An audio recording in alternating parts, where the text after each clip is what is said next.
بعض حضرات نماز میں اپنے پیر کو دوسرے کے پیر سے بڑی شدت کے ساتھ ملاتے ہیں۔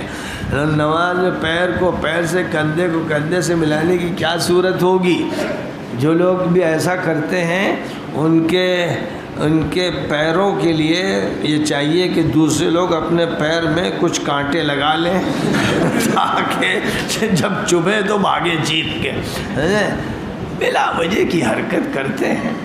حضور صلی اللہ علیہ وسلم نے فرمایا حاذو بالمناکب والاعقاب، اصلاً جو حکم ہے وہ محاذات کا ہے، اور یہ کہ فرجہ نہ چھوڑو، درمیان میں خلا نہ چھوڑا جائے، یعنی وہ جسم کا۔ اور جب ظاہر ہے کہ آپ کاندھے سے کاندھا ملائیں گے، قریب کھڑے ہوں گے، یعنی ایسا قرب اختیار کریں گے جس میں فرجہ نہ ہو، تو پھر آپ کا پیر دوسرے کے پیر سے نہیں مل سکے گا۔ جو لوگ پیر ملاتے ہیں ان کے کاندھے پھیل جاتے ہیں، خلا ہو جاتا ہے بیچ میں بھی، کہ وہاں سے بکری کیا بھینس گزر سکتی، اتنی لمبی ٹانگیں پھیلاتے ہیں بیوقوف اور احمق لوگ، اور اس کے بعد دوسرے کی ٹانگ میں گھسے اڑتے ہیں، اور کاندھے ان کے فصل کے ساتھ ہو جاتے ہیں۔ اوپر سے گھسے گا شیطان، نیچے سے شیطان گزریں گے، بس ایڑی سے ایڑی گھسیڑے رہتے ہیں، سمجھتے ہیں ہو گیا اتفاق۔ یہ ایک آدھ روایت میں آیا کہ صحابہ ایسا کر لیتے۔ صحابہ اگر کوئی عمل کر بھی لیتے تھے اپنے جذبے سے، اپنے شوق سے، صف بندی کے جذبے سے، تو وہ جہاد کے میدان میں بھی صف لگاتے تھے اور یہاں پر بھی صفوں کا اہتمام کرتے تھے۔